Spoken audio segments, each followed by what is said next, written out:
మీకు అందరికీ వందనాలండి. I wish you very happy Wednesday. ఏమనుకున్నారు మీరు? ఐ విష్ యూ అనగానే మెరీ క్రిస్మస్ అయితే హ్యాపీ క్రిస్మస్ అంటాడు అనుకున్నారా? అయ్యేది కుదరదు ఇక్కడ. ఈరోజు ఏ రోజు? బుధవారం. కరెక్ట్ చెప్పారు. ఇక వేరే ఏదైనా మనసులో తీసి చెత్తబుట్లో పడేయండి. ఇది కాకుండా వేరే ఆలోచన ఏదన్నా ఉంటే సరేనా? క్రైస్తవులకు పండుగలు లేవు. క్రైస్తవులకి పండుగలు లేవు. ఇది మాత్రం మనసులో పెట్టుకోండి. Very good. నాకంటే ముందు తారాజీ గారు బాల్కి నుంచి 700 కిలోమీటర్ల దూరం ప్రయాణం చేసి ఆయన తన కుమారులతో పాటు మన మధ్యకి వచ్చి రాత్రంతా నిద్రపోకుండా నేను నిద్రపోతున్నా లేదో నన్ను చూసుకున్నాడు. ఎందుకంటే మొన్న 2 రోజులు నాకు జ్వరం, ఒంట్లో బాగాలేదు. ఈ ట్రిప్ క్యాన్సిల్ చేసుకుందాం అనుకున్నాను, కానీ మాట ఇచ్చి వెళ్ళకపోతే బాగోదని మెడిసిన్ తీసుకుంటానే వచ్చాను. అయితే వచ్చిన తర్వాత వచ్చినందుకు నేను చాలా సంతోషిస్తున్నాను. ఒకవేళ ఈ రోజు నేను రాకుండా ఉంటే మీ అందరినీ మిస్ అయ్యేవాడిని. ఇంతమందికి దేవుని వాక్యాన్ని ప్రకటించేటువంటి గొప్ప అవకాశాన్ని కూడా నేను కోల్పోయి ఉండేవాడిని. దేవునికి స్తోత్రం. ఇదేమైనా కూడా తానాజీ గారి ద్వారా ఒక మంచి దైవ వర్తమానాన్ని మనం విన్నాం. ఏంటి ఆ వర్తమానం? క్రీస్తు ప్రభువు నిత్యుడు అనేటువంటి వర్తమానాన్ని మనం విన్నాం. అంటే ఆయన నిత్యము ఉనికి కలిగి ఉన్నాడు అనేది, ది ఎటర్నాలిటీ ఆఫ్ క్రైస్ట్ జీసస్. అంటే ఏదో యేసు ప్రభు యొక్క ఉనికి కేవలము కన్య అయిన మరియ గర్భం నుండి పుట్టినప్పటి నుండి ప్రారంభమని చాలా మంది అనుకుంటున్నారు. అలాంటి వారికి ఈరోజు ఒక కనువిప్పు కలిగిందని నేను అనుకుంటున్నాను. వాస్తవానికి ప్రభు యొక్క ఉనికి నిత్యమైనది అనేది మనం ఈరోజు నేర్చుకున్నాం. సరే, మరి నేనేం చెప్పాలి ఇక? సరే, యేసు ప్రభు లేక ప్రభు అని యేసు ఈ లోకానికి ఎందుకు వచ్చారో మనం నేర్చుకోవడానికి ప్రయత్నం చేద్దాం. సరేనా? మీరు ఎవరికైనా ఆకలిగా ఉందా? చేయి చూపించండి, భోజనం తెప్పిస్తాను. తింటా కూడా మీరు వినొచ్చే, ఇబ్బంది లేదు. నిద్ర వచ్చే వాళ్ళు కొంచెం లేచి అలాగెల్లా కాళ్ళు చేతులు అలా జాడించి మళ్ళీ కూర్చోండి. సరేనా? జాగ్రత్తగా మాటలు మాత్రం వినండి. యేసుక్రీస్తు ప్రభుల వారు ఈ లోకానికి ఎందుకు వచ్చారు, ఏ ఉద్దేశం కొరకు వచ్చారు అనేది బైబిల్ గ్రంథంలో నమోదు చేయబడినటువంటి గొప్ప సందేశం. యేసు ప్రభు ఈ లోకానికి రావడానికి 34 కారణాలు ఉన్నాయి. ఎన్ని కారణాలు ఉన్నాయి? నోరలేదా మీకు? వందనాలు చెప్తే వందనాలు చెప్పరు, ఆకలి అవుతుందంటే ఆకలి అవుతుందా లేదో చెప్పరు, నిద్ర వస్తుందంటే అది చెప్పరు. ఏమైంది మీకు? నోర్లున్నాయి, అందరికి నోర్లున్నాయా? సరే. యేసు ప్రభు ఈ లోకానికి రావడానికి ఎన్ని కారణాలు బైబిల్ నమోదు చేయబడి ఉన్నాయి? Very good.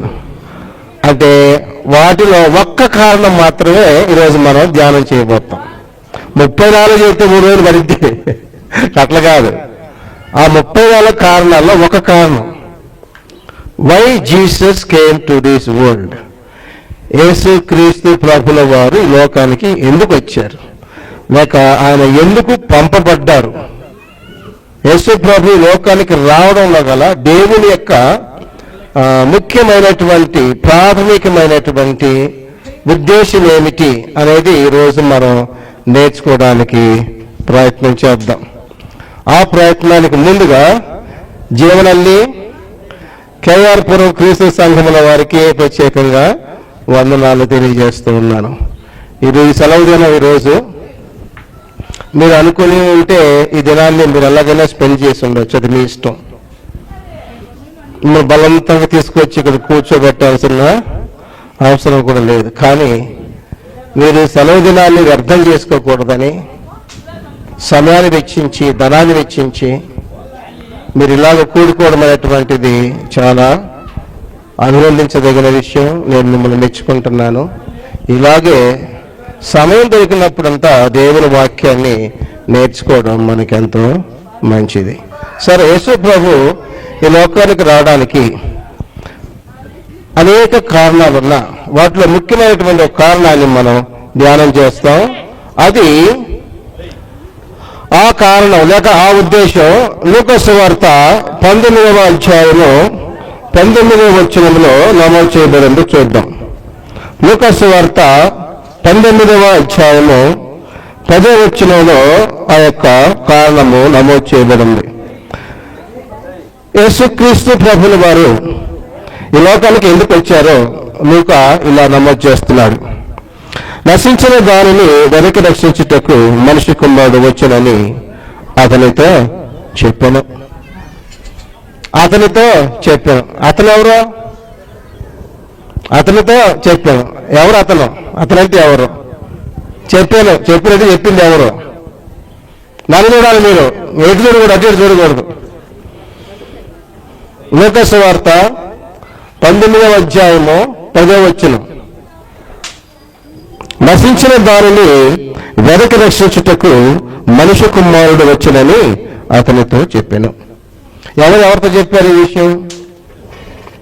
నశించిన దాన్ని వెనక్కి రక్షించడానికి మనిషి కుమారుడు వచ్చాడని ఎవరితో చెప్పారు?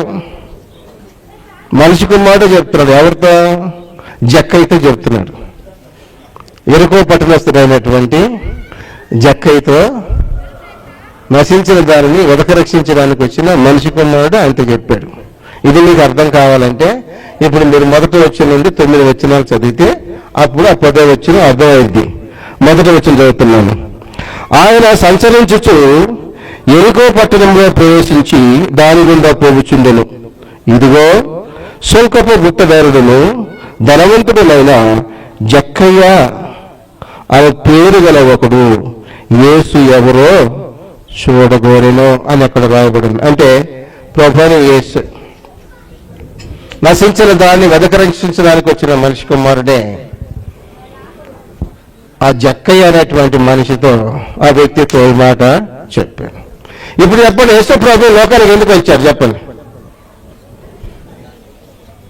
లూకా సువార్త 19:10 ఇప్పుడు 3 సార్లు చదివారు. ఇంకొక చదవను, జాగ్రత్త గమనించండి. లూకా సువార్త 19:10 ప్రకారం యేసు ప్రభు ఈ లోకానికి ఎందుకు వచ్చారు? నశించిన దానిని రక్షించడానికి కాదు, వెదకి రక్షించడానికి. నశించిన దానిని వెదకి రక్షించుటకు మనిషి కుమారుడు వచ్చునని అతనితో చెప్పాను. సరే, ఈ వాక్యము మీకు నేను వివరించకుండా మీరు అర్థం చేసుకోవడానికి ఇంకొక టెక్నిక్ చెప్తాను.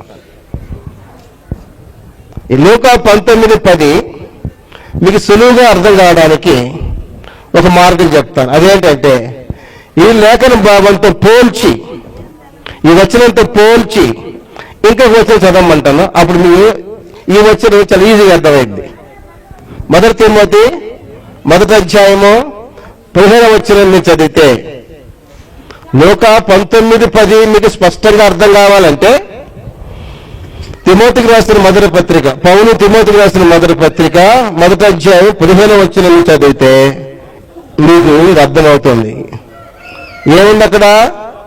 పాపులను రక్షించడానికి క్రీస్తు యేసు లోకమునకు వచ్చాను. ఇప్పుడు అర్థమైందా? లూకా 19:10 నశించిన దానిని వెదక రక్షించుటకు మనిషి కుమారుడు వచ్చాడు అంటే అర్థం ఏంటి?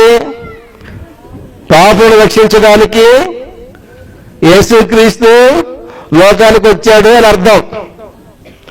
ఇది యేసు ప్రభు ఈ లోకానికి రావడానికి ప్రధానమైన మొట్టమొదటి, లేకపోతే ముఖ్యమైన, ఎలా చెప్తావో ఏకైక ఉద్దేశం. ఇది తప్ప వేరేమీ లేదు. పాపులను రక్షించడానికే యేసు ప్రభు ఈ లోకానికి వచ్చాడు అనేది మనం గుర్తించాలి. నశించిన దానిని, ఆ మాటను మనం ఎలా తీసుకోవాలంటే నశించిన వారిని అని తీసుకోవాలి. నశించిన దారిని లూకా అన్నాడు, పౌలు ఏమన్నాడు? పాపులు అన్నాడు. అవునా కదా?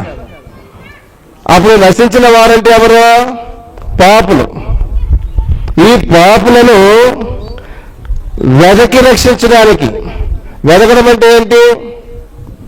మీరు ఏదైనా ఒక విలువైన వస్తువు పోగొట్టుకున్నారు అనుకోండి, విలువైన వస్తువు బంగారం అనుకున్నాం, ఓకే, ఒక కమ్మ లేకపోతే ఒక ముక్కు పొడక లేకపోతే ఉంగరమో పోయింది ఇంట్లో, ఏం చేస్తారు మీరు?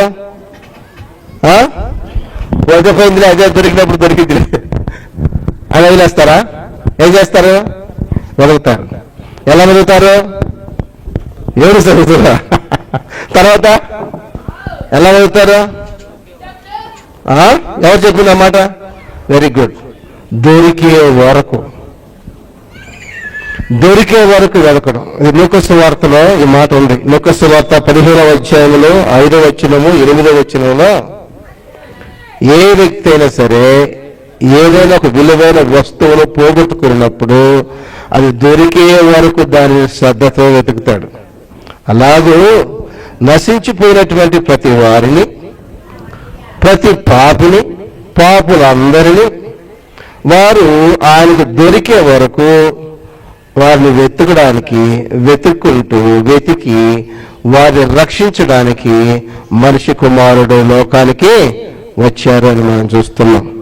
నశించిన వారిని వెనక్కి రక్షించుటకు మనిషి కుమారుడు వచ్చనని అతనితో చెప్పాను. మనిషి కుమారుడు అంటే ఎవరు? మనమందరం మనుషులు పెట్టామా లేకపోతే ఇంకెవరికైనా పెట్టామా? అప్పుడు మనిషికి పెట్టిన ఒక మనిషిని మళ్ళీ మనిషి కుమారుడు అనాల్సిన పని ఏముంది? మనం చూసి ఎవరు హాయ్ హ్యూమన్ బీయింగ్ అని ఎవరు అంటారా? నీ మనిషివి అని అంటారు ఎవరన్నా? పిచ్చి పెట్టినాడు తప్ప ఎవరు అనరు అట్లా కదా. మరి యేసు ప్రభు శరీరధారిగా రక్త మాంసంతో వచ్చాడు, మనిషి కుమారుడు అంటే అర్థం ఏంటి? మరి మనిషి కుమారుడు అంటే నీకు నాకు లాగా మనుషులు పుట్టిన మనిషి కాదు ఆయన. నోటి భాషలో మాట్లాడుతున్నాను, మీకు అందరూ అర్థం కావాలి. ప్రకాశం జిల్లా భాష. మనిషి కుమారుడు అనే మాటకు అర్థం ఏంటంటే నీకు నాకు లాగా మనుషులకు పుట్టిన మనిషి కాదు ఆయన. మరి ఎవరు? Is not a man, is a God man. What man? God man. God became man. అందుకే మనిషి కుమారుడు అనాల్సి వచ్చింది. ప్రభువైన యేసు ఫిలిప్పునైన కైసరు ప్రాంతానికి వెళ్ళినప్పుడు మనిషి కుమారుని గురించి జనులు ఏమి చెప్పుకొచ్చున్నారో తెలుసుకొని కోరాడు. ఆయన అడిగారు. అయితే ప్రజల్లో రకరకాల సమాధానాలు చెప్పారు. ఎప్పుడు 2000 సంవత్సరాలకు ముందే ఆయన భూమి మీద ఉన్నప్పుడు ఆయన ఎవరో సరిగ్గా తెలియలే, ఇప్పుడు తెలియదు ఆయన ఎవరో. రకరకాల సమాధానాలు చెప్పారు. యేసు ప్రభు అపోస్తలుగా అడిగారు. సరే వాళ్ళ సంగతి పక్కన పెట్టండి, జనుల సంగతి పక్కన పెట్టండి, అసలు మీ సంగతి ఏంటి? మనిషి కుమారుడు ఎవరని మీరు అనుకుంటున్నారు అని అడిగినప్పుడు 12 మంది అపోస్తలులలో ఒక్కడే సమాధానం చెప్పారు. ఏమని? మత్తయి సువార్త 16వ అధ్యాయము 13వ వచనం 18వ వచనం 16వ వచనం చూడండి. ముందు 13 చదవండి. యేసు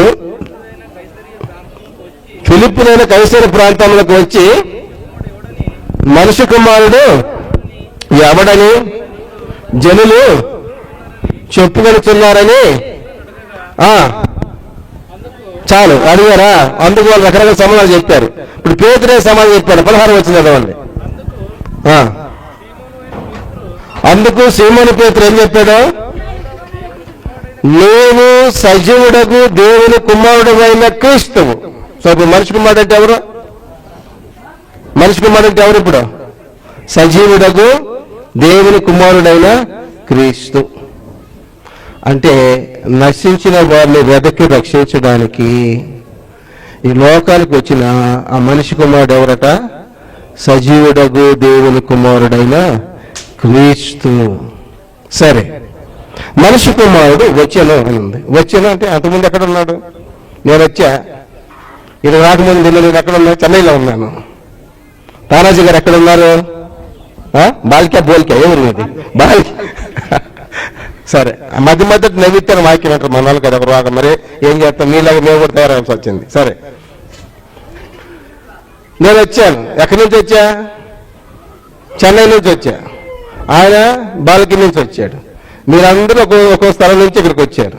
ఇప్పుడు మనిషి కుమ్మాడు వచ్చాను అని ఉంది అక్కడ. వచ్చాడు, ఎక్కడికి వచ్చాడు? ఎక్కడి నుంచి వచ్చాడు? అని తెలియాలా వద్దా? ఇప్పుడు అది అర్థం కావడానికి ఇంకొక వచ్చిన చదవమన్నా. ఏం వచ్చింది అది? మొదటి తిమ్మతి మొదటి అధ్యాయం తీయలేదు వల్ల. ఇంకా అది అర్థమయ్యేది వదిలిపెట్టేయలేదు. అది అర్థమైతే నీకు దాటిపోయేది వేరే వచనానికి. మొదటి తిమ్మతి మొదటి అధ్యాయం వచ్చిన పాపును రక్షించడానికి క్రీస్తు యేసు లోకానికి వచ్చాడు. మనిషి కుమారుడు వచ్చాను. ఎక్కడికి వచ్చాను? లోకానికి వచ్చాడు. అంటే లోకానికి వచ్చాడంటే ఇంతకుముందు లోకంలో లేడా? అది లోకం లేకపోతే ఎక్కడ ఉన్నాడు మరి? ఒకటి కంటే ఎక్కువ లోకాలు ఉన్నాయా? అవును. ఉంటే మరి ఏ లోకంలో ఉన్నాడు? ఆలోచన చేయాలా వద్దా? పండగ చేసుకుని సరిపోయిందా? ఆయన పేరు చెప్పుకొని, ఆయన జన్మను చెప్పుకొని, ఆయన మరణాన్ని చెప్పుకొని, పీకల దాకా తిని అరక్క అటు ఇటు పూర్ణ మనసు మీద జలుసులు మాత్రం ఒకదాని మీద ఒకటి మింగడం, సప్పరించడం. ఇందుక యేసు ప్రభు లోకానికి వచ్చింది. ఎందుకు వచ్చాడు ఆయన? అపరాధముల చేతను పాపముల చేతను చచ్చి ఉన్న నిన్ను నన్ను రక్షించడానికి ఆయన లోకానికి వచ్చాడు. ఆయన జన్మను చెప్పుకొని, ఆయన మరణాన్ని చెప్పుకొని నువ్వు జాతర చేసుకోవడం, నువ్వు పండుగ చేసుకోవడానికి కాదు. ఇది క్రైస్తవ సమాజానికి తెలియలే. 2000 సంవత్సరాలు దాటిపోతుంది, ఇంకా తెలియలేదు. ఎప్పుడు తెలుసుకుంటారు? మనిషికి మన లోకానికి వచ్చాడు. లోకానికి వచ్చాడంటే ఇప్పుడు మనం ఎక్కడ ఉన్నాం? జీవనంలో ఉన్నాం అన్నమాట. అన్న మళ్ళీ అడుగుతున్నాడు, జీవనంలో ఎక్కడన్నా అడుగుతాం మళ్ళా. మనం అందరం లోకంలో ఉన్నాం కదా. అంటే మనం రక్షించడానికి యేసు ప్రభు ఈ లోకానికి వచ్చాడంటే అప్పుడు ఈ లోకానికి రాకముందు ఏ లోకంలో ఉన్నాడు ఆయన? అంటే ప్రశ్న వస్తుందా లేదా? బైబిల్ చదివేది పోతుంది, రాని వాళ్ళకి ఎట్టు ఏ ప్రశ్న రాదులేదు. వేరే సంగతి. లోకానికి వచ్చాడంటే అప్పుడు లోకానికి రాకముందు ఎక్కడ ఉన్నాడు? యోహాను సువార్త 7వ అధ్యాయము 13వ వచనంలో మనం చూస్తే ఆయన ఈ లోకానికి రాకముందు పరలోకంలో ఉన్నాడు అని రాయబడి ఉంది. యోహాను సువార్త 3వ అధ్యాయం తీసుకోండి. మరియు పరలోకము నుండి దిగి వచ్చిన వాడే, అంటే పరలోకములో ఉండి మనిషి కుమారుడే తప్ప పరలోకమునకు, అది పరలోకము నుండి దిగివచ్చి ఈ లోకానికి దిగివచ్చి మరలా లోకం నుంచి పరలోకానికి ఎక్కిపోయిన ఒకే ఒక వ్యక్తి ప్రభువైన యేసు ఒక్కడే. ఇప్పటి వరకు ఎవరు లేరు, ఎక్కిపోలేదు. అంటే యేసు ప్రభు పాపను రక్షించడానికి వాళ్ళు వెతుక్కుంటూ ఎక్కడి నుంచి ఎక్కడికి వచ్చాడంట? ఎక్కడి నుంచి ఎక్కడికి వచ్చాడు? కేరపురం నుంచి ఉద్యోగాలు వచ్చినట్ట. ఈ పాపను రక్షించడానికి యేసుక్రీస్తు ఎక్కడి నుంచి ఎక్కడికి వచ్చాడు? అయ్యా, ఒక లోకము దాటి ఇంకొక లోకానికి వచ్చాడు. పరలోకము నుండి భూలోకానికి వచ్చాడు. ఎప్పుడు వచ్చాడు? ఆయనకై ఆయన వచ్చాడా? ఇంకెవరిని పంపితే వచ్చాడా? ఆయనకై ఆయనే రాలా, పంపితే వచ్చాడు. ఎవరు పంపారు? గలతీయులకు రాసిన పత్రిక 4వ అధ్యాయం 4వ వచనం మనం చదివితే, కాలము పరిపూర్ణమైనప్పుడు దేవుడు తన కుమారుని పంపెను అని రాయబడి ఉంది. తండ్రి అయిన దేవుడు ఆయన కుమారుడైన క్రీస్తు ప్రభువుని కాలము పరిపూర్ణమైనప్పుడు ఈ భూమి మీద ఉన్నటువంటి మానవులందరినీ రక్షించడానికి ఈ లోకానికి, ఈ భూలోకానికి ఆయనను పంపాడు అని మనం చూస్తూ ఉన్నాం ప్రియులారా. కాబట్టి యేసుక్రీస్తు ఈ లోకానికి ఎందుకు వచ్చాడో అనే విషయాన్ని మనం తెలుసుకోకుండా ఆయన గురించినటువంటి విషయాలు మరి ఎన్ని తెలుసుకున్నా ప్రయోజనం లేదు. ముఖ్యమైన ఉద్దేశం ఇది, ఆయన ఎందుకు వచ్చాడో, ఆయన రావడంలో ముఖ్యమైన ఉద్దేశం ఇది, రక్షణే. అది మనం తెలుసుకోవడానికి మనం బద్ధులమై ఉన్నాం. లోకానికి వచ్చాడంటే అంతకుముందు ఆయన పరలోకంలో ఉన్నాడు, పరలోకం నుంచి వచ్చాడు. పరలోకంలో ఎలాగుంటుంది? ఈ లోకం ఎలా ఉంది? బెంగళూరు ఎలా ఉంది? పెద్ద పెద్ద బిల్డింగ్లు కదా, ఎటు చూసిన కార్లు, ట్రాఫిక్, రెస్టారెంట్స్, షాప్స్ కదా, మళ్ళీ ఉంటుంది చూడడానికి. డబ్బులు ఉంటే బాగానే ఉంటుంది కదా. మరి బెంగళూరు ఇలా ఉందంటే ఇంకా పాశ్చాత్య దేశాలు ఎలా ఉంటాయి, ఫారిన్ కంట్రీస్ ఎలా ఉంటాయి, ప్యారిస్ ఎలా ఉంటుంది కదా. పరలోకం ఎలా ఉంటుంది? ఎలా ఉంటుంది నాకు కూడా తెలియదు, ఎందుకంటే ఎక్కువ ఎవరు లేరు. అయితే ఎలాగుంటుందంటే పరలోకం మహిమతో, దేవుని యొక్క మహిమతో నిండి ఉంటుంది. అంటే యేసు ప్రభు ఈ లోకానికి రాకముందు యోహాను సువార్త 17వ అధ్యాయం 5వ వచనంలో తానాజీ గారు చెప్పారు, యేసు ప్రభు ప్రార్థన చేస్తూ తండ్రితో మాట్లాడుతానన్నమాట. తండ్రి, లోకము పుట్టకమునుపు నీ యొద్ద నాకు ఏ మహిమ ఉండను. అంటే లోకం పుట్టక ముందు యేసు ప్రభువు పరలోకంలో ఉన్నాడు, తండ్రితో కూడా ఉన్నాడు, తండ్రితో మహిమ అనుభవిస్తూ ఉన్నాడు. ఫిలిప్పులకు 2వ అధ్యాయం కూడా చెప్పారు తానాజీ గారు. 2వ అధ్యాయము 6, 7, 8 వచనాల్లో ఆయన దేవుని స్వరూపము గలవాడయ్యుండి దేవునితో సమానముగా ఉండుట విడిచిపెట్టకూడని భాగ్యమని ఎంచుకొనలేదు. మనుషుని పోలికగా పుట్టి దాసుని స్వరూపము ధరించుకొని. ఏ స్వరూపం నుండి ఏ స్వరూపానికి మారాడు ఆయన? దేవుని స్వరూపము నుండి దాసుని స్వరూపానికి. దేవుని స్వరూపం ఎక్కడ, దాసుని స్వరూపం ఎక్కడ? ఎంత తగ్గించుకున్నాడు? దేవుని స్వరూపము, దేవునితో సమానంగా ఉండే ఆ స్టేటస్ ఎంత గొప్పది. దాసుని స్వరూపము ఎంత దీనమైన స్థితి. దాసుడు అంటే బానిస అని అర్థం, బానిస, స్లేవ్, బౌండ్ స్లేవ్. దేవుని స్వరూపాన్ని విడిచిపెట్టి దాసుని స్వరూపం ధరించుకున్నాడు. అంటే నన్ను రక్షించడానికి ఆయన తను తాను ఎంతగా తగ్గించుకున్నాడో ఒకసారి మనం అర్థం చేసుకోవాలి. దాసుని స్వరూపము ధరించుకొని తను తాను రిక్తినిగా చేసుకొనెను. He made himself empty. ఏం లేదు. తర్వాత చెప్పాడు, మరణము పొందినంతగా, అనగా శిలువ మరణం పొందినంతగా ఆయన తను తాను తగ్గించుకొనెను. సహోదరులారా, ఆలోచన చేయండి. క్రీస్తు ప్రభు యొక్క దీనత్వం, ఆయన యొక్క వినయము, ఆయన యొక్క తగ్గింపు మన కొరకు, మనలను రక్షించడం కోసం అనేది మనం ఇక్కడ అర్థం చేసుకోవాలి. డైలాగ్స్ మాట్లాడతారు మన వాళ్ళు, చాలా మంది గొప్ప గొప్ప డైలాగులు. ఆయన పుట్టినప్పుడు ఆయనకి స్థలమే లేదు, ఈడే పక్క నుండి ప్రసవం చూసినట్టు మాట్లాడతాడు. ఆయన తీసుకెళ్ళి ఒక సత్రంలో పెట్టారు, ఆయన తగ్గించుకున్నాడు. ఎందుకు? నన్ను రక్షించడానికి. అంటే చాలా మంది ఏమనుకుంటారంటే ఈ చర్చ్ ఆఫ్ క్రైస్ట్ వాళ్ళకి యేసు ప్రభు జననం అంటే ఇష్టం ఉండదు అనుకుంటారు. మాకెందుకు ఇష్టం ఉండదు?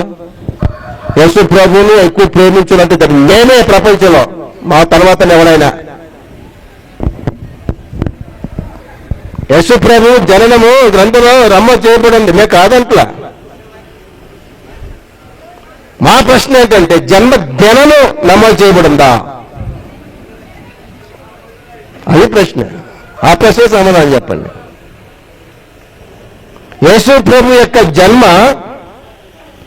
దేవుని మానవుని చెంతకు తీసుకొచ్చింది. ఈ విషయం మీకు అర్థమవుతుందా?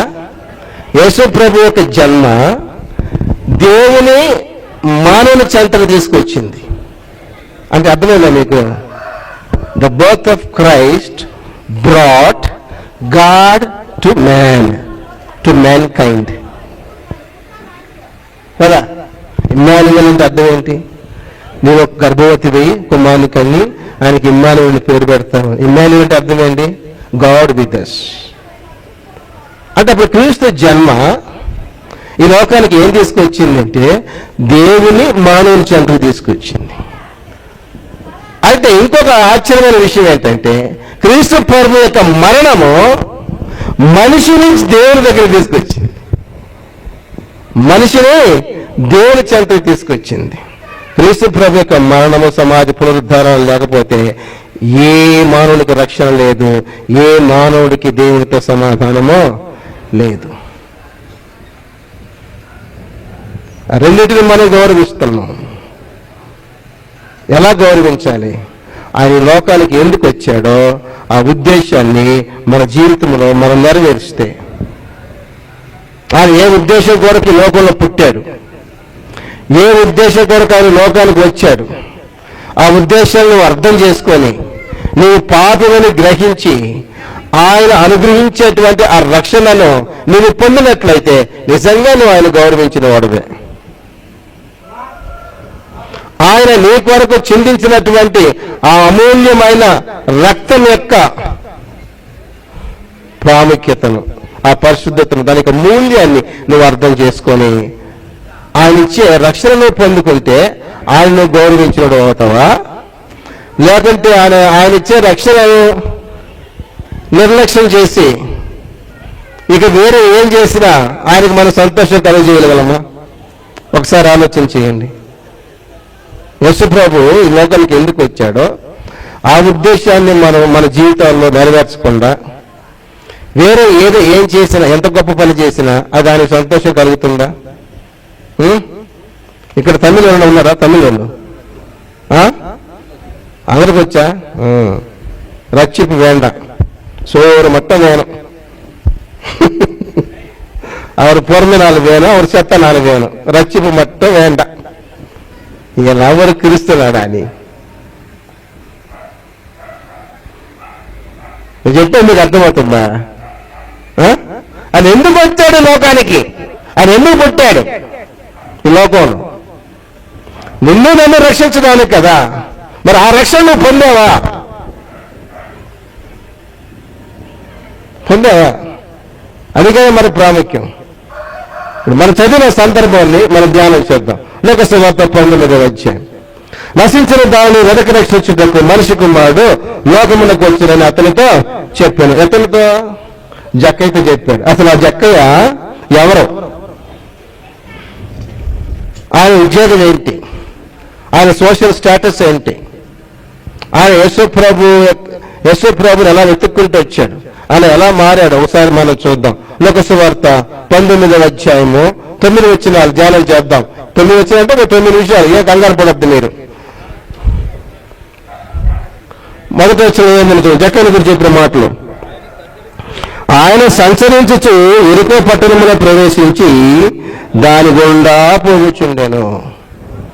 యేసు ప్రభు ఎరుకో పట్టణంలో ప్రవేశించి దానిలో గుండా ప్రవేశించాడు. అంటే ఎరుకో పట్టణంలో గుండా ప్రయాణం చేస్తున్నాడు, ట్రావెల్ చేస్తా వెళ్తా ఉన్నాడు. ఈ విషయము ఈ జక్కయ్య తెలుసుకున్నట్టున్నాడు. తర్వాత అర్థమైద్ది మనకి. దాని గుండా పోచుండెను, ఇదిగో శుల్కపు గుర్తుదారుడును. అంటే శుల్కపు గుర్తుదారుడు అంటే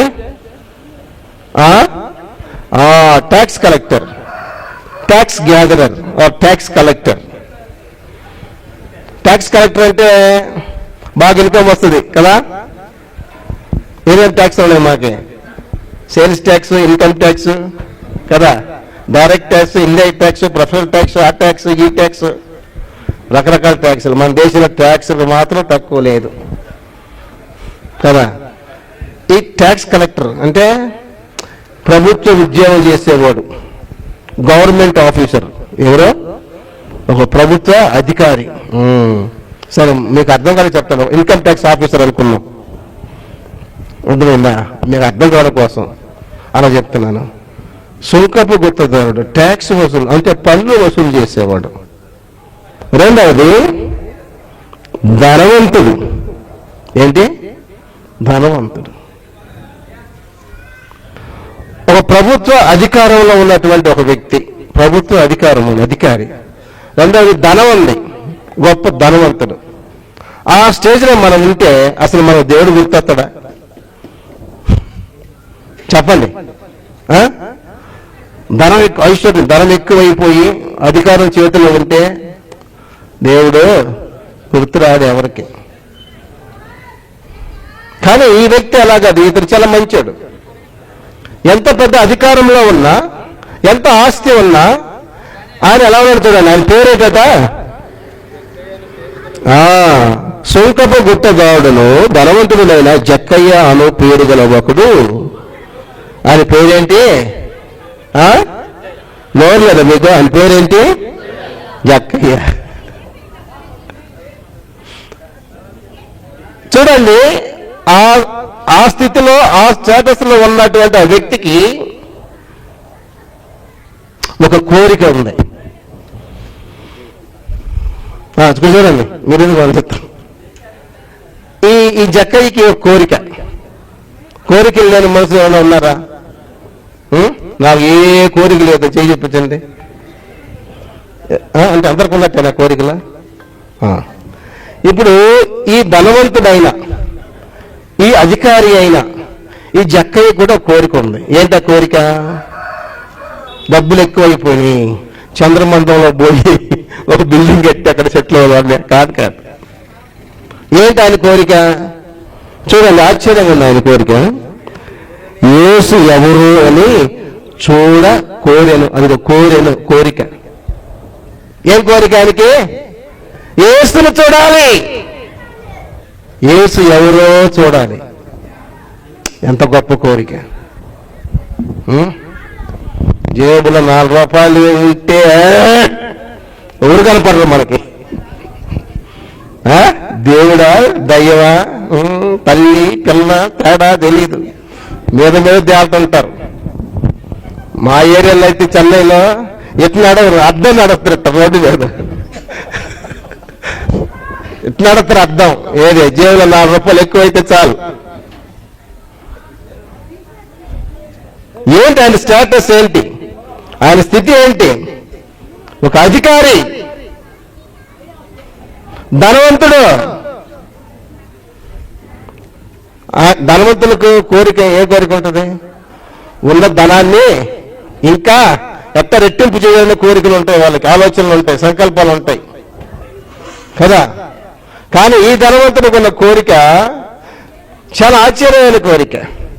ఏంటంటే ఆయన కోరిక యేసు ఎవరో చూడాలి. సరే, కోరికలు సరిపోద్దా? కోరికలు తీర్చుకోవడానికి మనం పని చేయాలి, ప్రయత్నం చేయాలి, అవునా కదా? పెద్దయినా కరెక్టా? ఇప్పుడు ఈ ధనవంతుడైన జక్కయ్య యేసును చూడాలనేటువంటి కోరిక కలిగి ఉన్నాడు. ఆ కోరికను ఆయన ఎలా తీర్చుకున్నాడో చూద్దాం. ఆయన కోరిక ఎలా నెరవేరిందో చూడండి. కోరిక కలిగిన వాడు మాత్రమే కాకుండా ఇంకా చేశాడు. మూడోది, పొట్టివాడైనందున జనులు గుంపు కూడి ఉంటే వలన చూడలేకపోయాను. అయ్యో, ఆశ నిరాశ అయ్యేటట్టుగా ఉంది, కోరిక నెరవేరట్లేదు. యేసు ఎవరో చూడాలని ఉంది, కాకపోతే శరీర ఆకారాన్ని బట్టి ఆయన పొట్టివాడు. దీన్ని సాల్వ్ చేసుకున్న వాళ్ళందరూ పాపం ఆయన్ని పొట్టి చెక్కగా బలి కోపం వస్తుంది. అట్లా లేదా? పాస్టర్లు కూడా ప్రసంగాలు చెప్తారు సిగ్గు లేకుండా. అట్నే అది జక్కయ్య ఉందా, పొట్టి చెక్కగా ఉందా? చెప్పమ్మా. ఆయన పేరుకు ముందు కానీ వెనక కానీ పొట్టిన మాట ఉందా? నోరు లేదా మీకు? లేదా? ఆయన పేరుకు ముందు కానీ వెనక కానీ పొట్టిన మాట ఉందా? మరి నువ్వెందుకంటే పొట్టి చెక్కని ఏమంత భయం అంటాను? యేసు ఎవరో చూడగోరాను, కానీ పొట్టివాడైనందున ఒకటి. రెండవది, జనులు గుంపులుగా ఉన్నారు. అసలే పొట్టాడు. మరి జనులు గుంపుల మధ్యకి జనులేమో గుంపులుగా ఉన్నారు. అంతమంది జనుల మధ్యలో ఇప్పుడు ఆయన యేసు ప్రభుని ఎలా చూడాలి? యేసు ప్రభుని చూడాలనేటువంటి ఆ కోరికను ఆయన ఎలా నెరవేర్చుకోవాలి? అందుకని గట్టిన ఆలోచన చేశాడు. ఏంటి? జనులేమో గుంపులుగా ఉన్నారు. యేసు ప్రభు ఇంకా కొద్దిసేపులో ఈ మార్గంలో వెళ్ళబోతున్నాడు. జనులు గుంపులుగా ఉన్నారు. నేనేమో పొట్టోడిని, వాళ్ళ మధ్యలో వెళ్ళి నేను ఆయన చూడలేనని చెప్పి ఏం చేశాడంటే ఒక ఐడియా చేశాడు. ఒక ఐడియా చేసి ఏం చేశాడంట చూడండి. ఆ తర్వాత అప్పుడు యేసు ఆ త్రోవలో రానయుండెను గనుక అయ్యా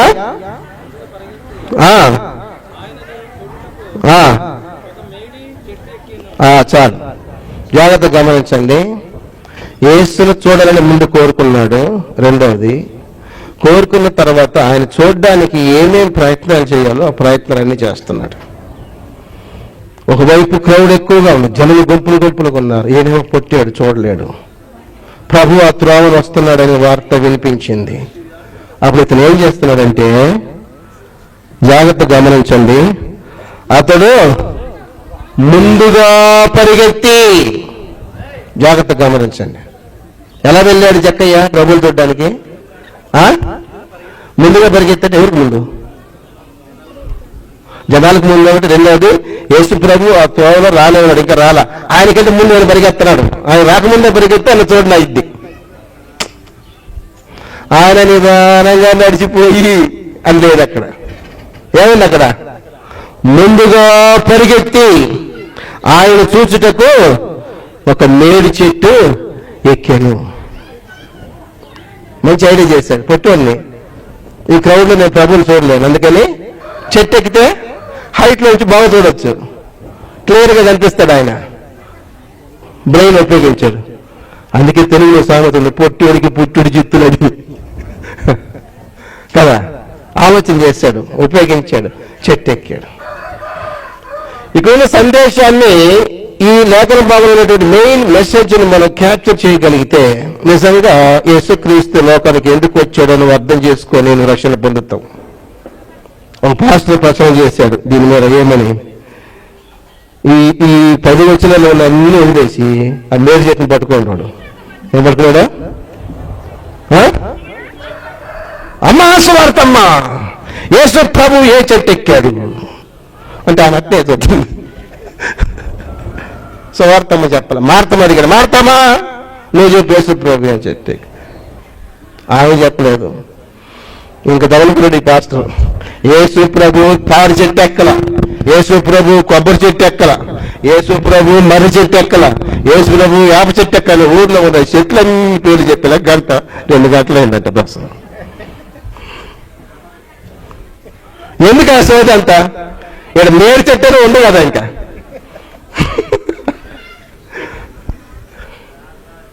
ఇది చెట్టు పేరు కానీ లేకపోతే ఏ చెట్టు ఎక్కాడో తెలియక నువ్వు ఇంత రీసెర్చ్ చేస్తే సరే. అయినా ప్రసంగంత రీసెర్చ్ అవసరమా? కాదు కదా. ఇక్కడ విషయం ఏంటి? ప్రభువుని చూడడానికి తాను చేసిన ప్రయత్నాన్ని మనం ఇక్కడ గమనించాలి. ఆ చెట్టు ఎక్కడ, బొట్టు ఎక్కడ, కొండ ఎక్కడ కాదు ముఖ్యం. అక్కడ what he has done to see the lord. ప్రభువు చూడడానికి తన వంతు తను చేస్తున్న ప్రయత్నం ఏంటి?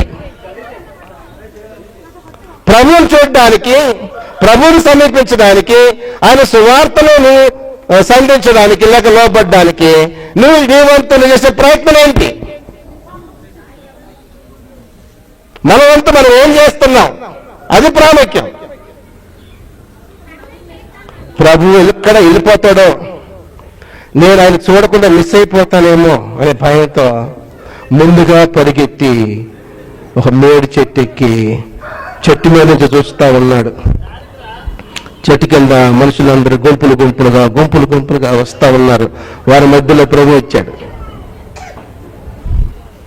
ఇప్పుడు 10వ వచనం మీకు అర్థమైంది.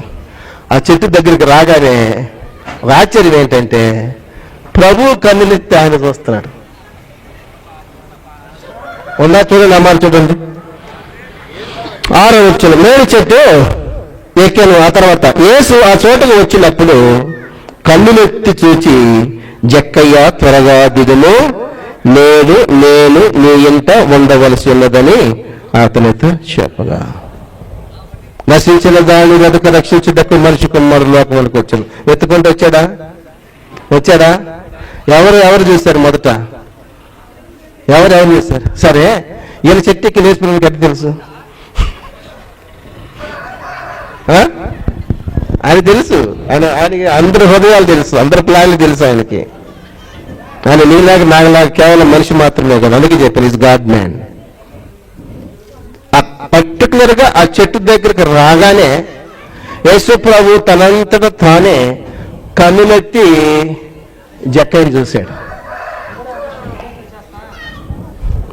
చూడండి, ఇప్పుడు జక్కయ్య కోరిక నెరవేరిందా? ఎట్లా నెరవేరింది? ఆయన అనుకున్న దానికంటే గొప్పగా నెరవేరింది. అసలు చెప్పాలంటే జక్కయ్య ప్రభువుని చూడబోయాడు, కానీ ఏనకంటే ముందు ప్రభు ఆయన చూసేటట్టు దేవుడు చేశాడు. ప్రభువు ఆయన చూశాడు ముందు కన్నులెత్తి. చూసి ఏమన్నాడు?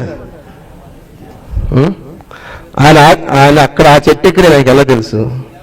ఆయన పేరు ఎలా తెలుసు? పేరుతో తెలుసు. జక్కయ్య త్వరగా దిగిరా అంటే దీన్ని బట్టి ఏం అర్థమవుతుంది? ప్రభు సర్వజ్ఞుడు, ఈ నోస్ ఎవ్రీథింగ్. నీ పేరు, నీ ఇంటి పేరు, నీ ఊరి పేరు, నీ జాతకం అంతా, నీ చరిత్రకు తెలుసు ఆయనకి. నువ్వు ఎంత దాసాలన్నా నీ వల్ల కుదరదు, నీ వల్ల కుదరదు, నా వల్ల కుదరదు. జక్కయ్య త్వరగా దిగిరా, నేను ఈరోజు నీ ఇంటికి వస్తున్నాను అనలేదు, నీ ఇంట్లో ఉంటాను ఈరోజు అన్నాడు. చూడండి ఆయన కోరిక దేవుడు ఎలా తీర్చాడు. ఎలా దిగిరమ్మన్నాడు యేసు ప్రభు? త్వరగా దిగమన్నాడు. చెట్టు ఎక్కడము దిగడము అనుభవం ఉండే వాళ్ళకి తెలుసు కదా. ఎక్కినంత త్వరగా దిగలేము. ఏ మాత్రం మిస్ అయినా మెడలు తిరుగుతాయి కింద పడి కదా. యేసు ప్రభు త్వరగా దిగమన్నాడు కాబట్టి ఆయన కూడా త్వరగానే దిగాడు. తర్వాత చదవండి అన్నమాట. యేసుప్రభు ఎలా దిగమన్నాడు? త్వరగా దిగమన్నాడు. ఇలా ఎలా దిగాడు? త్వరగానే దిగాడు. ఆయన త్వరగా దిగి సంతోషంతో ఆయనను చేర్చుకునేను. సహోదరులారా, యేసుప్రభు లోకానికి ఎందుకు వచ్చాడు? ఆ ఉద్దేశం నీవు నేను అర్థం చేసుకోవాలి. ఈ జక్కయ్యకి అర్థమైంది. నా ప్రభు ఈ లోకంలో ఒక శరీరధారిగా రక్త మాంసాలు ఎందుకు పుట్టాడు? ముందు ఆయన్ని చూడగోరాడు, రెండు ఆయన చూడడానికి ఆయనకంటే ముందుగా పరిగెత్తుకొని పోయాడు. పొట్టువాడైనందున చూడలేమని చెట్టెక్కాడు. చెట్టెక్కిన తర్వాత ప్రభు ఆయన పిలిచిన వెంటనే ఆయన యొక్క ఆహ్వానాన్ని మన్నించి త్వరగా ఆయన వద్దకు వచ్చాడు. 5వది ఆయనను చేర్చుకున్నాడు. 6వది ఏం చేశాడంటే గొప్ప విషయం, తన పాపాన్ని ఒప్పుకున్నాడు. తన పాపాన్ని ఒప్పుకున్నాడు. చూడండి 8వ వచ్చిన మనం జక్కయ్య నిలవబడి, ఇదిగో ప్రభువా, నా ఆస్తిలో సగము దేవునికి ఇచ్చుచున్నాను. నేను ఎవరి వద్ద అయినా అన్యాయముగా దేవుడైనా తీసుకునేలా అతనికి 4 అంతలు మళ్ళీ చెల్లిస్తున్న ప్రభుతో చెప్పాను. అంటే ఇప్పుడు ఏం చేశాడు జక్కయ్య? ప్రభువుని చేర్చుకున్న తర్వాత, ప్రభువుని చూసిన తర్వాత, ప్రభువుతో మాట్లాడిన తర్వాత, ప్రభువుని చేర్చుకున్న తర్వాత, ఇక నాకు ఈ పాప జీవితం వద్దు అని చెప్పి ప్రభు దగ్గర సరెండర్ అయిపోయాడు. కంప్లీట్ గా సరెండర్ అయిపోయి ప్రభు దగ్గర తన పాపాన్ని ఒప్పుకున్నాడు. నేను అన్యాయంగా తీసుకున్నా ట్యాక్స్. ఈ ట్యాక్స్ కలెక్టర్స్ ఏం చేస్తారంటే ప్రభుత్వం నియమించిన దానికంటే వీళ్ళు ఎక్కువ తీసుకుంటారు. అందువల్ల ట్యాక్స్ కలెక్టర్స్ ఎక్కువ మంది రిచ్గానే ఉంటారు. అందుకే జక్కయ్య అంటున్నాడు, నేను ఎవరి దగ్గరైనా అన్యాయంగా తీసుకుని ఉంటే ఎంత తిరిగిస్తాను? 4 అంతలు, 4 times ఎక్స్ట్రా, 4 అంతలు నేను తిరిగి ఇచ్చేస్తాను.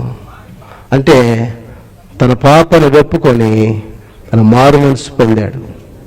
తన మనసుని మార్చుకున్నాడు అని మనం చూస్తున్నాం.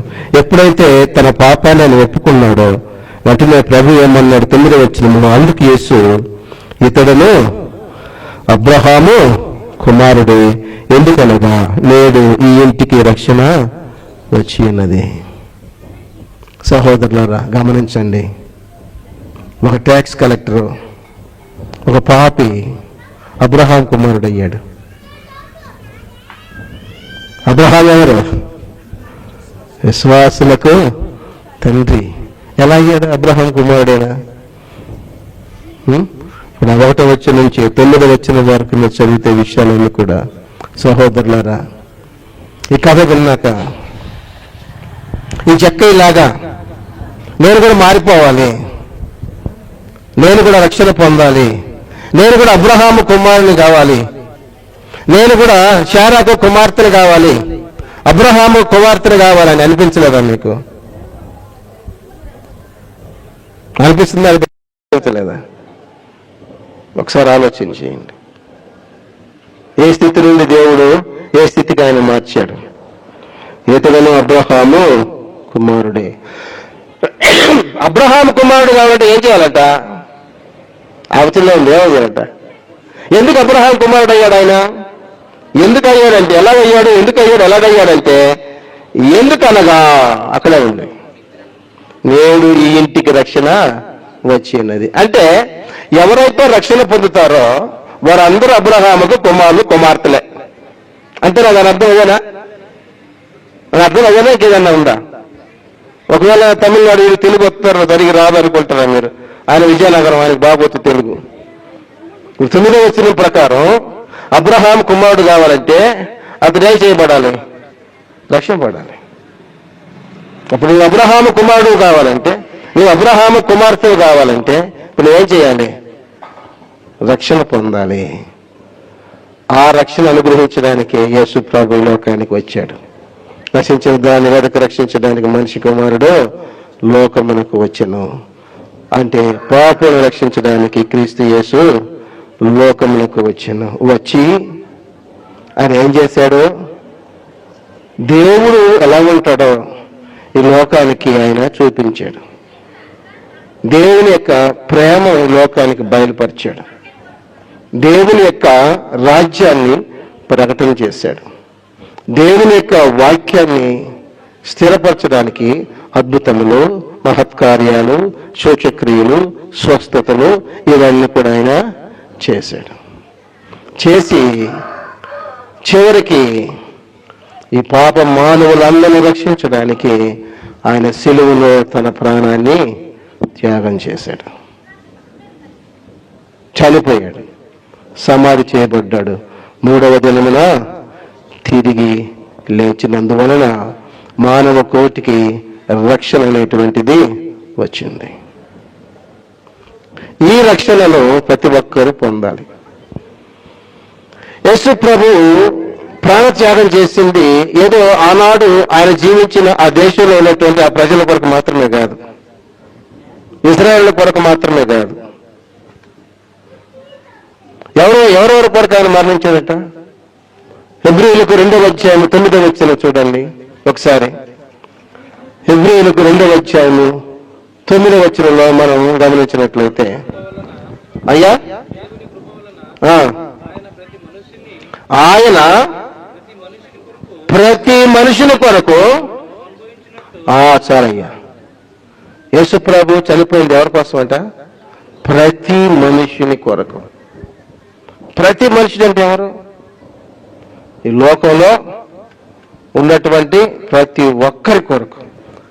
ఆదాము దగ్గర నుండి ఈ రోజు వరకు, లేక ఈ లోకము పుట్టినది మొదలుకొని లోకము అంతమయ్యేపోయేంత వరకు ఎంతమంది అయితే లోకంలో పుడతారో, జనులు గిట్టుతారో, వారందరి కొరకు ఆయన మరణమును అనుభవించాను. అనుభవించిన ఇక్కడ నెంబర్ ఉంది తెలుగు బైబిల్లో. మీరు కింద చదివితే రుచి చూచాను అని ఉంది. మరణాన్ని రుచి చూచాడంటే, టేస్ట్ చేశాడంట మరణాన్ని. He tasted death for you and me. ప్రియులారా గమనించండి, నీ కొరకు నా కొరకు మన ప్రభు మరణమును రుచి చూడడానికి ఈ లోకానికి వచ్చాడు. ఈ సందేశం ప్రపంచానికి అర్థం కావాలి. ఏదో నామకార్థపు క్రైస్తవుల ఆయన జన్మదినాన్ని, మరణదినాన్ని ఒక పండుగలాగా ఆచరించి, ఒక ఆచారంలాగా ఆచరించి ఆయన లోకానికి ఎందుకు వచ్చాడో ముఖ్యమైన ఉద్దేశాన్ని గాలి కలిపేస్తే ఏ ప్రయోజనమో లేదు. కాబట్టి రక్షణ ప్రసాదించడానికి యేసు ప్రభు వచ్చాడు. ఆ రక్షణ ఎంతమంది పొందుకున్నాం ఒకసారి ఆలోచన చేయాలి. యేసుక్రీస్తు దేవుని కుమారుడు. ఆయన నా కోసం ఈ లోకానికి వచ్చాడు, నా కోసం ఆయన లోకంలో జీవించాడు, నా కోసం చనిపోయాడు, నా కోసం సమాధి చేయబడ్డాడు, నా కోసం తిరిగి లేచాడు అని నువ్వు నమ్మాలి. ఆ వార్తను, ఆ సువార్తను, లేక ఆ సిలువను కూర్చున్నటువంటి వార్తను నువ్వు విని విశ్వసించి మారు మనసు పొంది యేసుక్రీస్తు దేవుని కుమారుడిని ఒప్పుకొని పాప క్షమాపణ నిమిత్తము తండ్రి యొక్కయో కుమారుని యొక్కయో పరిశుద్ధాత్మ యొక్క నామములోనికి నువ్వు బాప్తిసం పొందినట్లయితే నీవు రక్షణ పొందుతావు. ఇది రక్షణ కొరకైనటువంటి దేవుని సంకల్పము, దేవుని యొక్క ఏర్పాటు, దేవుని యొక్క చిత్తము. ప్రభువు నీ కొరకు నా కొరకు సంపాదించి పెట్టిపోయిన ఆ రక్షణ పొందకుండా ఆయన పేరు చెప్పుకొని నువ్వు ఏం చేసినా ఇది అర్థమే. అర్థమైందా? ఆయన ఎందుకు వచ్చాడు? నీకు రక్షణ ఇవ్వడానికి వచ్చాడు. అది నువ్వు వద్దంటున్నావు. ఇంకా ఆయన పేరట, ఆయన పేరు చెప్పుకొని నువ్వు ఏం చేసినా ఏం ప్రయోజనం ఉంది? ఇక ఏమైనా ఉందా? కానీ ఇప్పుడు జరుగుతుంది అదే కదా, ప్రపంచమంతా ప్రపంచంలో జరుగుతుంది అదే కదా, మరి ఎక్కువ శాతం అదే కదా. సో క్రిస్మస్ ఏంటి తెలుసా? ఇంటర్నేషనల్ బిజినెస్ అంతే, ఇంకేం కాదు. బైబిల్ లేవా పండుగలు? ప్రభు యొక్క పేరు చెప్పుకొని వ్యాపారం చేస్తే బాగా సంపాదించవచ్చని పాశ్చాత్య దేశాలలో ఆలోచన చేశారు. 2 నెలల నుంచి కోట్లు పోసుకుంటూనే ఉన్నారు వ్యాపారాల ద్వారా. అద్దెలీగా మనం అదే నిజం అనుకొని, అదే బైబిల్ ఉందనుకొని మనం భ్రమపడిపోతున్నాం. తప్పు మీద తప్పు చేస్తున్నాం, సంవత్సరం అదే తప్పు చేస్తా ఉన్నాం. నాకు తెలియగలుగుతాను, పుట్టినరోజు చేసుకోవాలంటే పుట్టిన డేట్ కావాలన్నా వద్దా? అమ్మ నువ్వు పుట్టావా? పుట్టావులే, పుట్టుకుని ఎక్కడ వస్తావు? నీకు వయసు ఎంత? మా అమ్మలాగా ఉన్నావు, చెప్పు నీకు వయసు ఎంత? నాకు చూడు పాపం, పుట్టినరోజు తెలియదు ఆమెకి చాలా మంది తెలియదు. మా అమ్మకే తెలియదు నేను ఎప్పుడు పుట్టాను. వీడు వర్షాకాలం పుట్టాడు, వాడు వేసవికాలం పుట్టాడు, ఇంకా వీడు చలికాలం పుట్టాడు అని చెప్తాడు మా అమ్మ. చదువులేదు ఎట్లా మా బాబాయ్ రాసి పెట్టాడు. ఆయన ఎప్పుడు ఆ రోజు 6వ తరగతి చదువుకున్నంట. అమ్మ 6వ తరగతి అంటే పామూరులో ఫేమస్. రాసి పెట్టే వల్ల తెలిసిపోయింది మాకు. ఏమండి, పుట్టినరోజు చేసుకోవాలంటే పుట్టిన తారీఖు ఉండల్లా వద్దా? ఏ రోజు పుట్టాడో తెలియకుండా పుట్టినరోజు అటు చేసేది ఎట్ట? బైబిల్ ఏంటి మేము చెప్పమా? లేదని కదా చెప్పేది. ఉందా? యేసు ప్రభు పలానా తారీఖు పుట్టారు అని ఉందా బైబిల్లో? లేదు కదా. పుట్టిన తారీఖు తెలియకుండా పుట్టినరోజు అటు చేస్తాం. సరే, నాకు పుట్టినరోజు అనుకుందాం. ఈరోజు నాకు పుట్టినరోజు అనుకుందాం. ఇప్పుడు నాకు పుట్టినరోజు మీరు చేస్తారు? మీరు చేస్తారా? మరే అర్థం, నేను చెప్పి అర్థమవుతుందా? బాగా అర్థం. ఇప్పుడు ఈరోజు నాకు పుట్టినరోజు, నా పుట్టినరోజు ఎవరు చేస్తారు? మా అమ్మ అంటే మా అమ్మ నాన్న చేస్తారు, లేకపోతే నా భార్య, నా పిల్లలు చేస్తారు. మా పక్కింటోడు చేసుకుంటాడా? అదే కదా, పక్కింటోడికి గాచారం మాట్లాడుతున్నాను, కరెక్ట్గా మాట్లాడుతుంది. వాళ్ళు ఏం చేస్తారు? మరి వీళ్ళు ఏం చేస్తారు? నీకు తెలియకుండా ఏ రోజు పుట్టిన తెలియపోయా, డేట్ తెలియపోయా. సరిపోయి యేసు ప్రభువు వాళ్ళ అమ్మ పేరు ఏం పేరు? క్రిస్మస్ స్టోరీ కూడా తెలీదా? యేసు ప్రభు తల్లి పేరు ఏం పేరు? వాళ్ళ నాయన పేరు ఏం పేరు? యోసేపు. యోసేపు మరియలు ఎప్పుడైనా యేసు ప్రభువుకి పుట్టినరోజు చేశారా? బాటిల్ కట్టద్దు చేశారా? చేయలేదు కదా. సరే, ఆయనకి ఎంతమంది శిష్యులు? కాదు, 12 మంది అపోస్తలులు. శిష్యులు వేలాది మంది ఉన్నారు ఆయనకి. ఆయనకి అపోస్తలులు 12 మంది. ఆ 12 మంది ఎప్పుడైనా యేసు ప్రభువు పుట్టినరోజు చేశారా? చేశారా? కేక్ ఏగట్లు తెచ్చారు. మరి వేల కొలది మంది శిష్యులు ఆయన్ని వెంబడించారు. వాళ్ళలో ఎవరైనా ఎప్పుడైనా ఆయనకి పుట్టినరోజు చేశారా? ఎందుకు చేయలేదంటే ఆయన అందుకోసం రాలా. వాళ్ళకి తెలుసు ఆయన ఈ లోకానికి ఎందుకు వచ్చాడు. నువ్వు నిజంగా యేసు ప్రభువుని గౌరవించుడైతే, ఆయన మీద నీకు ఏమాత్రము ఆవగింజంత మర్యాద ఉంటే, భయము భక్తి ఉంటే, ఆయన ఈ లోకానికి ఎందుకు వచ్చాడో అది అర్థం చేసుకో.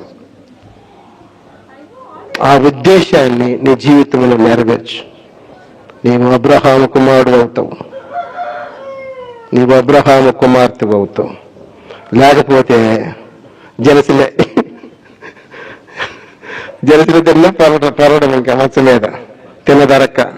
అది తప్ప మన జీవితంలో మరి ఏ మార్పు ఏది కూడా జరగదు. సరే, అబ్రహాము కుమారుడు, అబ్రహాము సంతానం కాబట్టి మనం ఏం చేయాలి?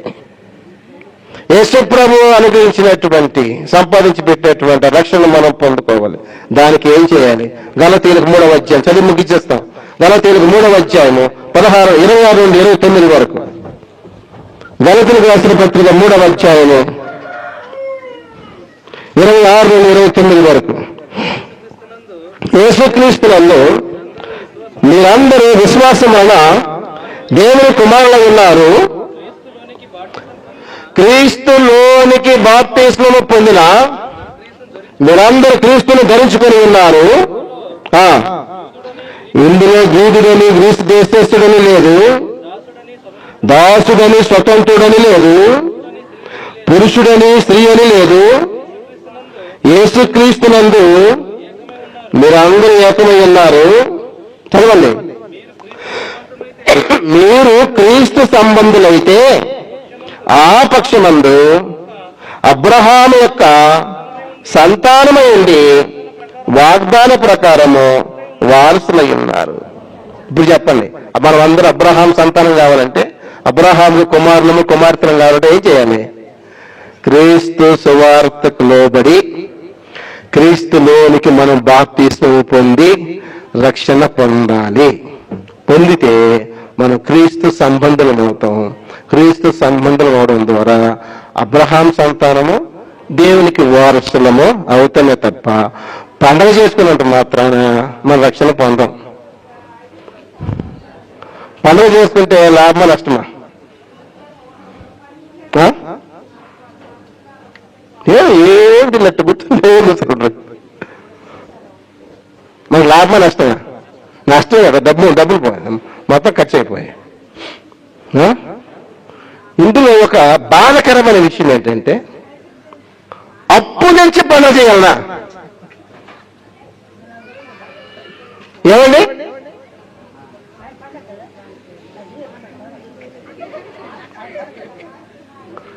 ₹5 వడ్డీ, ₹10 వడ్డీ తెచ్చి అవసరమా? సంవత్సరం అవుతుంది దానికి వడ్డీ అట్టలేక మరలా అవసరమా? బైబిల్లో ఉందా ఎక్కడైనా?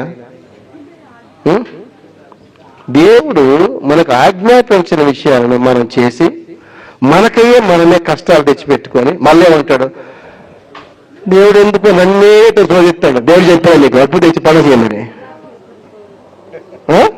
దేవుడు చెప్పాడా? అప్పు చేసి పప్పు కూడా తినొద్దని తెలుగులో సామెత ఉంది. పప్పు కూడా తినకూడదు అప్పు చేసి. నువ్వు అప్పు చేసి పని చేస్తట అవన్నీ మానేయాలి. అవన్నీ వ్యర్థమైనటువంటి ప్రవర్తనలో వ్యర్థమైనటువంటి ఆచారాలు. ఈ ఆచారాలన్నీ మానుకోవాలి మనం.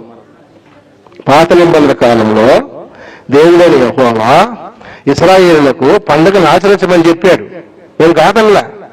అయితే ఆశ్చర్యం ఏంటి తెలుసా, పండగ పేరు చెప్పాడు, పండగ డేట్ చెప్పాడు, ఆ పండగ ఏం వంట చేయాలో చెప్పాడు, చేసుకున్న వంట ఎక్కడ తినాలో కూడా చెప్పాడు.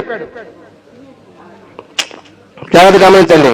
పాత నిబంధనలో పండగ పేరు ఉంది, పండగ డేట్ ఉంది, పండగ ఏ వంట చేయాలో ఉంది, దాన్ని ఎట్లా వండాలో ఉంది, వండిన దాన్ని ఎలా తినాలో కూడా ఉంది. మీరు చెప్తున్నారు కదా 3 పండుగలు, క్రిస్మస్, గుడ్ ఫ్రైడే, ఈస్టర్, ఆ 3ంటికి రెఫరెన్స్ చెప్పండి. మీరు ఎవరో కూర్చున్న మీరు మాత్రమే కాదు, మైక్ ద్వారా వింటున్న ఎవరైనా సరే ఆ 3 పండుగలకి బైబిల్ రెఫరెన్స్ చెప్పండి. 10,000 రూపాయలు ఇప్పుడే నేను ట్రాన్స్ఫర్ చేస్తాను వాళ్ళ అకౌంట్కి, గిఫ్ట్ ఇప్పుడే. మళ్ళీ మాట తప్పండి మళ్ళా. లేకపోతే మీరు చూపించలేకపోతే దయచేసి ఆ ఆచారాలన్నిటినీ ఈ రోజునైనా మానుకొని ఆయన లోకానికి ఎందుకు వచ్చాడో, ఏ ఉద్దేశం కొరకు వచ్చాడో ఆ ఉద్దేశం కొరకు బ్రతకడానికి ప్రయత్నం చేద్దాం. అప్పుడు మనము క్రీస్తు సంబంధులమై ఆ పక్షమందు అబ్రహాం సంతానంగా దేవుని వారసులుగా ఈ లోకములో జీవిస్తాం. వారసుడు అంటే అర్థం తెలుసా? కుమారుడే వారసుడు అవుతాడు. కానీ వారసుల పదానికి అర్థం ఎక్స్ట్రా యాడ్ అవుద్ది. కుమారుడు అనేటప్పుడు కంటే కూడా వారసుడు. ఇప్పుడు ఒక తండ్రి అనుకుంటే తన కుమారుడు, ఇప్పుడు నాకు 2 కుమారులు అనుకున్నాం, నేను అనుకుంటే నా ఆస్తి 2కి ఇవ్వచ్చు, ఒకరికి కూడా ఇవ్వచ్చు, నా ఇష్టం. అది అడిగేదానికి వాళ్ళకి అధికారం లేదు. నేను ఎవరిని వారసుడు, ఆ తర్వాత ఎవరిని వారసుగా నియమించుకుంటానో వారికి ఇస్తాను కదా.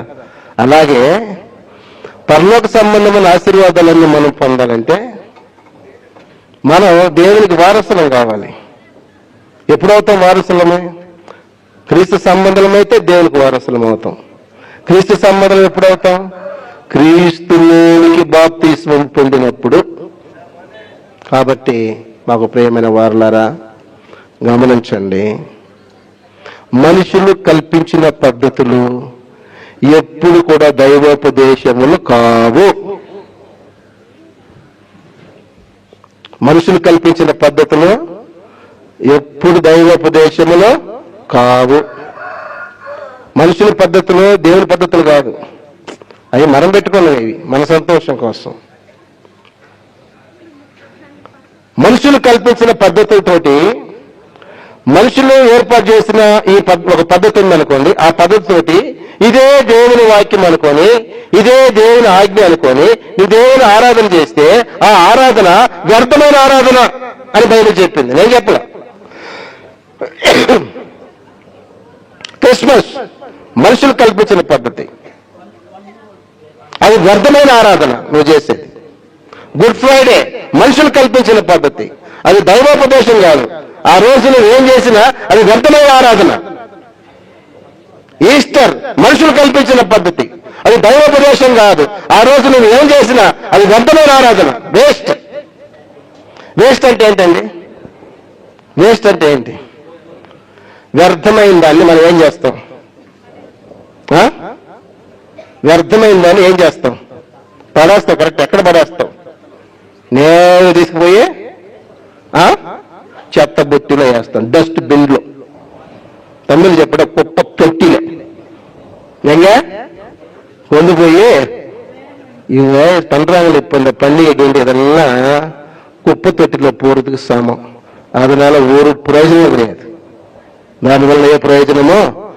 మనుషులు కల్పించిన పద్ధతులు దైవోపదేశములు అనుకుని వారు నన్ను వ్యర్థముగా ఆరాధించుచున్నారు అని ప్రవక్త అయిన యెషయా ద్వారా యేసుక్రీస్తు పుట్టడానికి 800 సంవత్సరాలకు ముందే చెప్పబడింది. వాక్యం చదివితే అర్థమవుతాయి ఇవన్నీ. మనం బైబిల్ మీద బైబిల్ తీసి దుమ్ము దిలిపేది క్రిస్మస్ రోజే కదా. 364 రోజులు చదివితే నీకు ఏమేందో తెలుస్తుంది. అది కూడా ఈయన అడుగుతాడు, నా బైబిల్ ఆడబెట్టు అంటే ఇది తెలియదు, ఇది బైబిల్ ఆడద్దా. సంవత్సరం అంతా వీడు బైబిల్ ఇంట్లో ఎక్కడుందో వీడికే తెలియదు. మరి కుటుంబ యజమానుడు ఈ గదిలో ఉంటే